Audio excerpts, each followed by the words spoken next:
దానికి మీరే ఉంటారు. నువ్వెవరు? వెయిట్ చేస్తున్నాను, రా. నిన్నే. Assalamualaikum keluarga online dimanapun berada. Sebelumnya, Mimin sampaikan terima kasih atas dukungan kakak, adik, saudara, sehingga channel cerita puisi yang dulunya bernama Keluarga Puisi semakin jaya. Channel ini akan terus memperbaiki kualitas, menyajikan film-film terbaik India yang berkelas.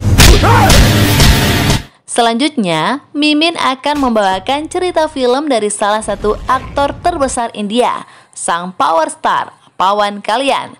Judul filmnya, Kameramen Ganggato Rambabu. Film tahun 2012 ini sangat layak, wajib, kudu, harus, mesti ditonton. Menggambarkan kehidupan wartawan dalam menjaga idealisme. Mimin yang pernah bekerja sebagai wartawati di Provinsi NTB jadi senyum-senyum sendiri saat menontonnya.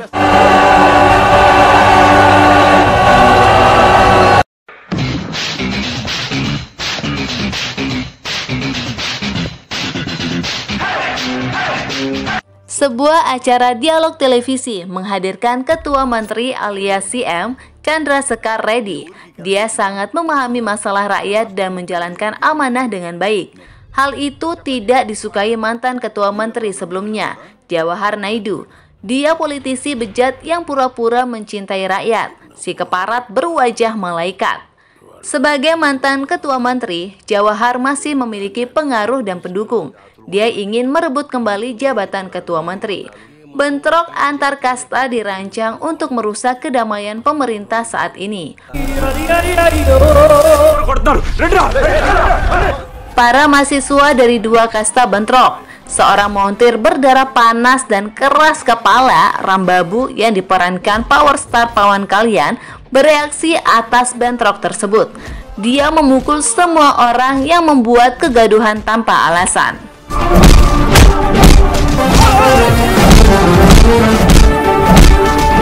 Banyak media datang meliput bentrok itu. Wajah Rambabu muncul di televisi.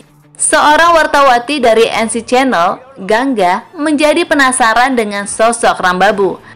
Gangga mencari pemuda itu ke bengkel miliknya, namun sedang tidak ada di tempat. Informasi yang didapat, Rambabu tidak memiliki keluarga. Hanya ibunya saja yang masih hidup dan ada di rumah sakit jiwa.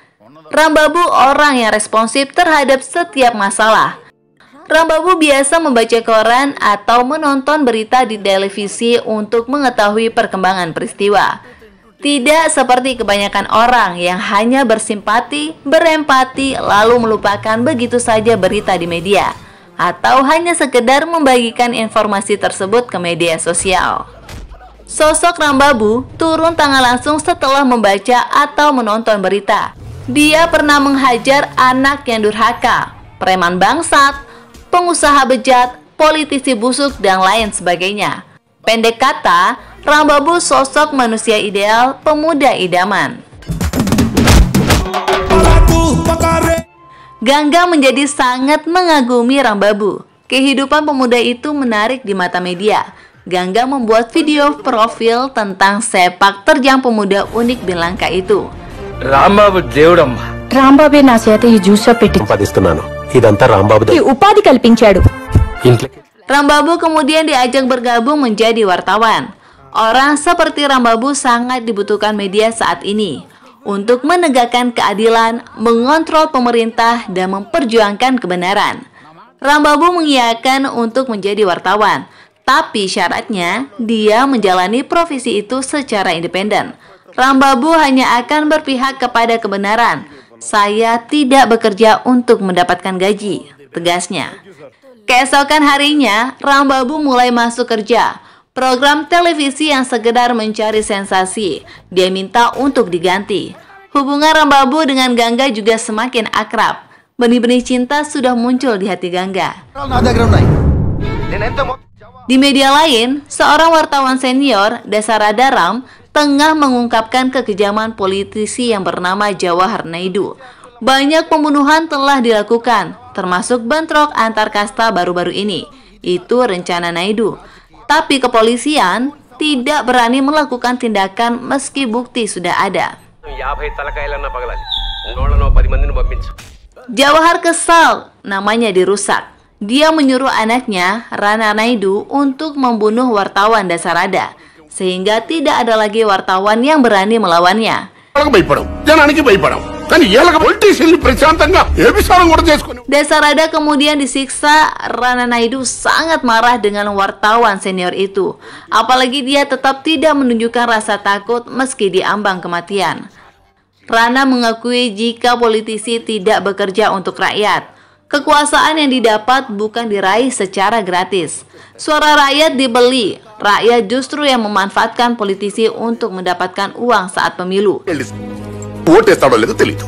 Tusukan berkali-kali akhirnya dihadiahkan untuk Dasarada. Wartawan idealis itu terbunuh karena produk jurnalistik. Semua wartawan datang melihat mayat Dasarada yang telah dibunuh secara keji, termasuk Rambabu dan Gangga.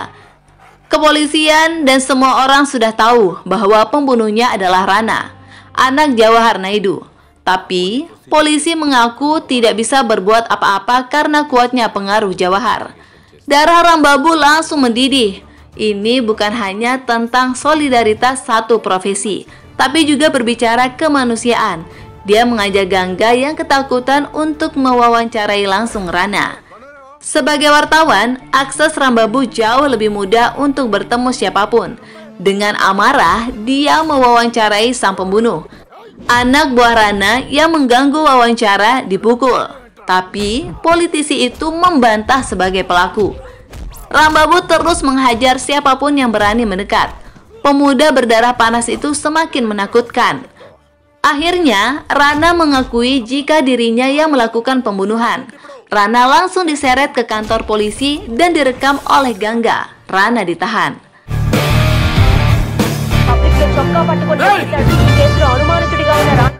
Melihat anaknya masuk TV dan diseret, Jawahar murka. Dia langsung mendatangi kantor media tempat Rambabu bekerja. Pimpinan media yang mencoba menenangkan suasana ditampar. Rambabu naik darah melihatnya dan langsung menampar Jawahar juga. Semua pegawai TV kaget, apalagi pihak Jawahar. Baru kali ini ada orang yang berani menampar politisi berpengaruh itu. Tidak kuasa menerima perlakuan yang sangat memalukan, tangan Jawahar langsung stroke. Keberanian wartawan Rambabu menampar mantan ketua menteri tersebar luas di seluruh negeri. Pendukung Jawahar Naidu mengamuk dan membuat kekacauan. Situasi menjadi tidak terkontrol. Ketua Menteri Chandrasekhar Reddy menelpon Rambabu, tapi untuk tetap memberikan semangat. Media sangat memerlukan orang seperti Anda. Negara juga membutuhkan orang seperti Anda, ucap Ketua Menteri. Kasus pembunuhan wartawan memasuki babak baru. Seorang pria menyerahkan diri ke kantor polisi, lalu mengaku sebagai pembunuh Dasarada. Rana akhirnya dibebaskan. Jawahar yang tangannya stroke juga menggelar jumpa pers. Anaknya sama sekali tidak bersalah. Semua adalah konspirasi politik yang dilakukan oleh pemerintah. Jawahar tengah bersandiwara dan mengeluarkan air mata buaya. Anaknya, Rana, kembali setelah ditahan. Keduanya ingin mendapatkan simpati publik. Jawahar mengaku nyawanya sudah tidak aman lagi. Mereka tidak akan membiarkan saya hidup. Tapi kamu harus tetap hidup demi rakyat dan negara ini. Kamu adalah pewaris saya, ujarnya menangis kepada Rana. Rambabu yang ikut dalam jumpa pers tersebut membuat Jawahar dan Rana semakin berang. Ayah dan anak kompak jika Rambabu dan medianya telah dibayar oleh Ketua Menteri saat ini, Chandrasekhar, untuk menghabisi lawan politiknya. Idealisme Rambabu telah mengusik banyak orang. Bahkan, kantor tempatnya bekerja mulai mendapat tekanan. Lucunya, media lain tidak ada yang berani mengungkapkan pembunuhan wartawan Dasarada. Banyak media justru berpihak kepada Jawahar. Pimpinan media tempatnya bekerja meminta Rambabu untuk menyuguhkan berita berkualitas. Tapi ketika berita berkualitas diberikan, justru kini meminta Rambabu untuk berhenti menyoroti kebusukan politisi Jawahar. Saya siap berhenti jadi wartawan, Pak. Saya mencintai media. Saya menghormati jurnalisme. Tapi satu hal yang menyakitkan hati saya. Media-media yang ada melupakan pembunuhan Desarada. Media justru bersimpati kepada keluarga Jawahar. Ucap Rambabu mengundurkan diri dari kantornya. Saat pulang, Rambabu dipukul dari belakang oleh anak buah Rana. Dia ingin balas dendam, apalagi selama ini media berada di bawah kakinya. Kematian Rambabu harus disiarkan di televisi. Tapi, keberanian Rambabu bukan sekedar nekat. Dia orang kuat. Puluhan musuh hingga ratusan juga siap dilumat. Anak buah Rana dihajar dengan cepat.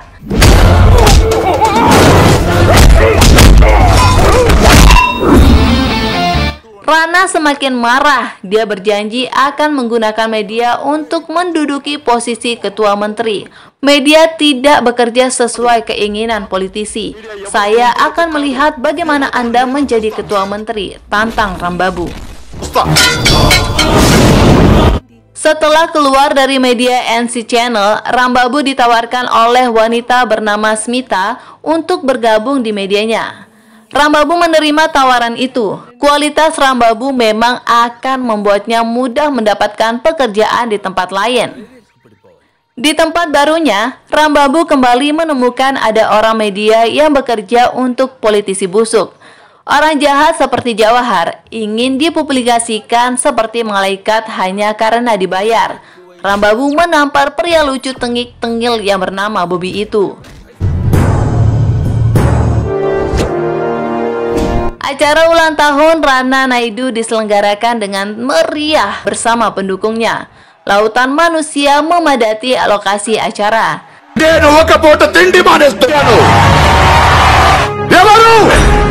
Tanpa diduga, Rana menyalakan bara api dengan mengangkat rasisme. Rakyat Telugu sengsara karena selama ini kekayaan Telugu dijarah oleh orang dari Tamil, Marathi, Punjabi, Bengali, dan lainnya. Sudah saatnya direbut kembali. Tidak boleh lagi ada orang luar berkuasa di sini. Mereka harus diusir. Saya siap menanggung resiko apapun, meski harus mati sekalipun. Ujarnya melakukan agitasi. Rana benar-benar memprovokasi pendukungnya. Dia agitator dan provokator ulung. Akibat ulahnya, kerusuhan terjadi di mana-mana. Semua perusahaan dari luar Telugu dihancurkan. Orang-orang dipukul dan diusir. Harta mereka dirampas, benar-benar sangat keji.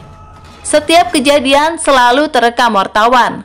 Rambabu bersama wartawan lainnya menyampaikan laporan perkembangan di lapangan kepada Ketua Menteri bahwa situasi sudah sangat berbahaya.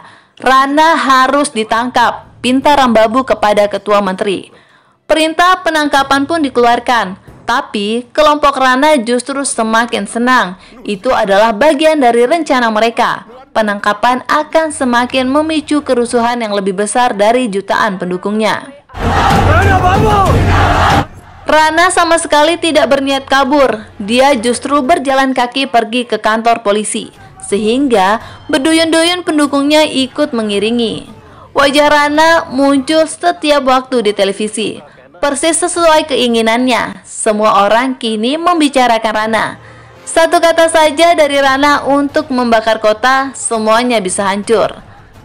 Rambabu bersama wartawan lainnya mewawancarai Rana. Dia mempertanyakan ketulusan Rana mencintai Telugu, tapi membenci Tamil, Marathi, Punjabi, dan Bengali. Anda bisa menjalankan bisnis di mana-mana, tapi kenapa orang luar tidak boleh berbisnis di sini? Tanya Rambabu cerdas.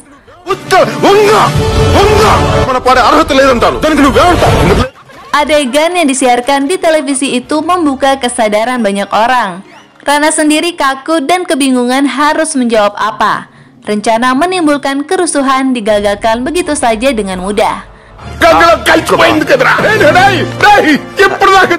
Rana mengubah rencana. Dia kemudian meminta ayahnya untuk membuat video. Seperti biasa, air mata buaya keluar dari Jawahar. Anak saya ditangkap, apa salah kami? Padahal saya mencari pekerjaan bagi orang miskin. Apakah itu kejahatan? Saya dan anak saya tidak ingin kekuasaan. Kami hanya tidak ingin ada orang Telugu kelaparan. Jika harga semua ini adalah nyawa saya, ambil saja. Tapi turunkan pemerintah yang korup dan fasis ini, ucap Jawahar menangis.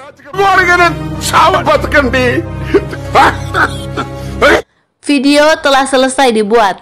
Amarah harus dibangkitkan. Tapi yang tak disangka, nyawa Jawahar ayahnya sendiri benar-benar diambil.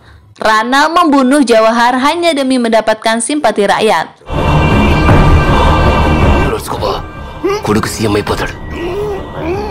Situasi politik menjadi panas. Video terakhirnya beredar.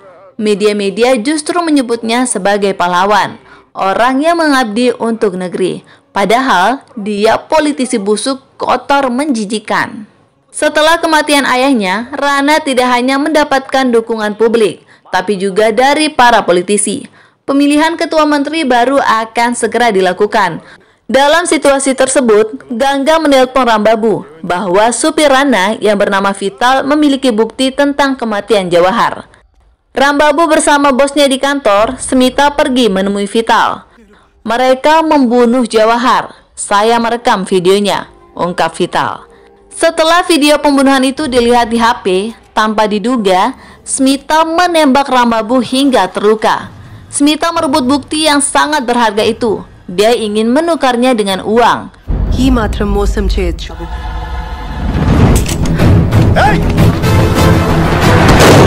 Video itu diperlihatkan langsung ke Rana. Apabila video disebarkan, maka kursi empuk ketua menteri pasti akan sirna. Saya minta uang 200 crore jika video ini tidak ingin dipublikasikan, kata Smita melakukan pemerasan.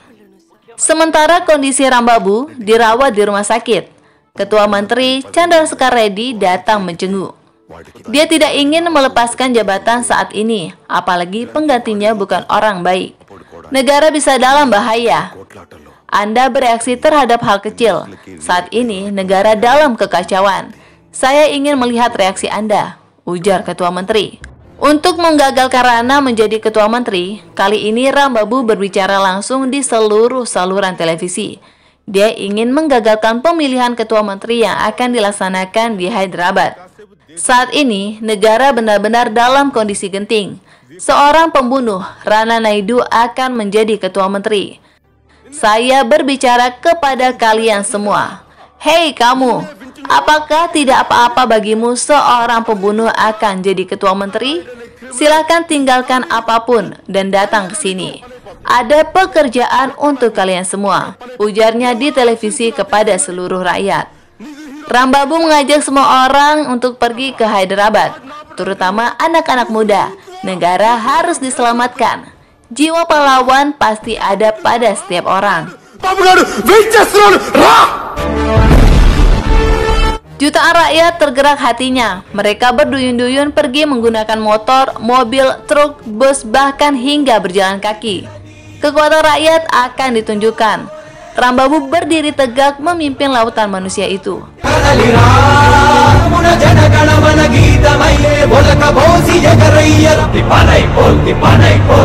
Rana dibuat kebingungan melihat apa yang terjadi.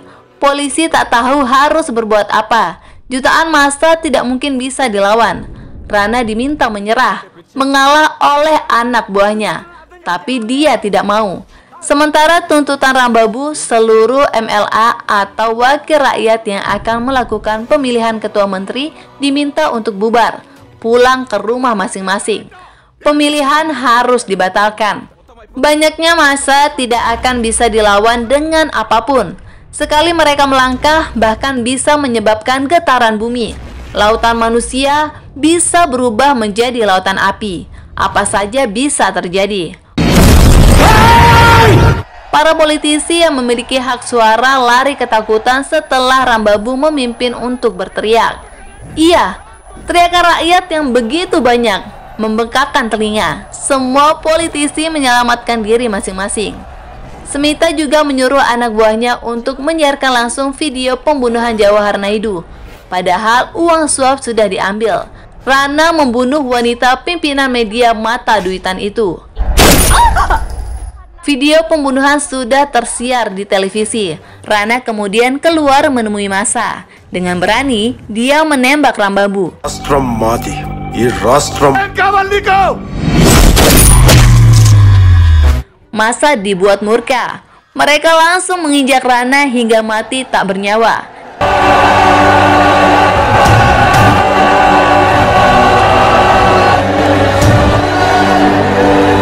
Rambabu menjadi sejarah di India, berhasil menggerakkan banyak orang. Kekuatan rakyat memang tidak tertandingi. Banyak wartawan menanyakan alasan dibalik sikap Rambabu yang reaktif terhadap ketidakadilan, termasuk Gangga. Ternyata alasan utamanya adalah ibu kandung Rambabu sendiri. Ibunya diperkosa oleh 3 pria bejat. Ibunya menangis ke sana kemari mencari keadilan, tapi tidak ada yang peduli. Akhirnya menjadi gila. Ibunya kemudian dibawa ke rumah sakit dalam kondisi hamil 6 bulan. Iya, Rambabu dilahirkan dari seorang ibu yang dalam kondisi gila. Ibu saya sampai saat ini masih di rumah sakit. Teriakan kami tidak pernah didengar oleh siapapun. Saya tidak peduli jika negara mengabaikan keluarga saya, tapi saya peduli dengan negara ini. Tutup Rambabu. Film selesai. Bye-bye.